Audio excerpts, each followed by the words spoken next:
দেশের বিভিন্ন জায়গার আরো কিছু খবর নিয়ে এবারে রয়েছে ডেস্ক রিপোর্ট।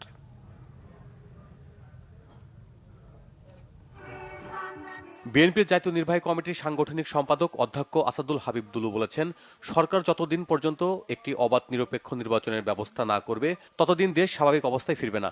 বিকেলে লালমনিরহাটের বড় বাড়ি শহীদ আবুল কাশেম কলেজ মাঠে শহীদ জিয়া স্মৃতি ফুটবল টুর্নামেন্টের যোগ দিয়ে তিনি এসব কথা বলেন। কুষ্টিয়ায় আগামী ছাত্র রাজনীতি ও বাংলাদেশ বিষয়ক মত বিনিময় সভা করেছে ছাত্রদল। দুপুরে কুমারখালী সরকারি কলেজে সবাই উপস্থিত ছিলেন কেন্দ্রীয় ছাত্রদলের সহসভাপতি ডাক্তার তহিদুর রহমান আওয়াল।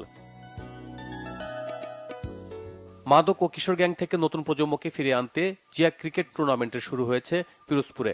সকালে জেলা স্টেডিয়ামে এ সময় উপস্থিত ছিলেন জেলা বিএনপির আহ্বায়ক মোহাম্মদ আলমগীর হোসেন।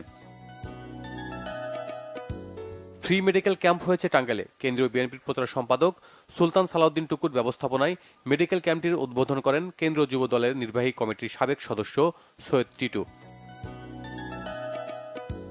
নির্বাচনের জন্য প্রয়োজনীয় দপ্তরগুলোকে সংস্কার করে রোডম্যাপের দাবি জানিয়েছেন জাতীয় পার্টির কো চেয়ারম্যান ও রংপুর সিটির সাবেক মেয়র মোস্তাফিজুর রহমান মোস্তফা। দুপুরে দলটির বিভাগীয় প্রতিনিধি সভায় তিনি এ দাবি করেন।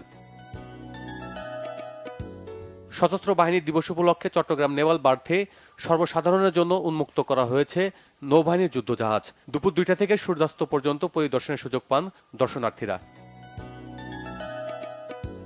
সাব চ্যাম্পিয়ন বাংলাদেশ নারী দলের 3 খেলোয়াড়কে সংবর্ধনা দেওয়া হয়েছে ঠাকুরগাঁয়ে। জেলার স্বপ্নারানী কোহাতি কিস্কু ও সাগরিকাকে সংবর্ধনা দেন জেলা প্রশাসক ইশরাত ফারজানা। এদিকে সাতক্ষীরায় 3 নারী ফুটবলারকে সংবর্ধনা দেওয়া হয়েছে।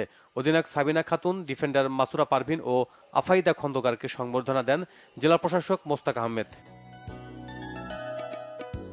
রেড ক্রিসেন্টের সহায়তায় শীত বস্ত্র বিতরণ করা হয়েছে কক্সবাজারে।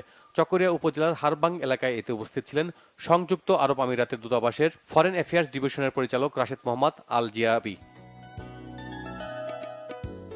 সাংবাদিকের উপর হামলার প্রতিবাদে বিক্ষোভ ও মানববন্ধন হয়েছে রূপগঞ্জে। দুপুরে ঢাকা সিলেট ও ঢাকা বাইপাস মহাসড়কে এই কর্মসূচি পালন করে স্থানীয়রা। Bangla vision news desk.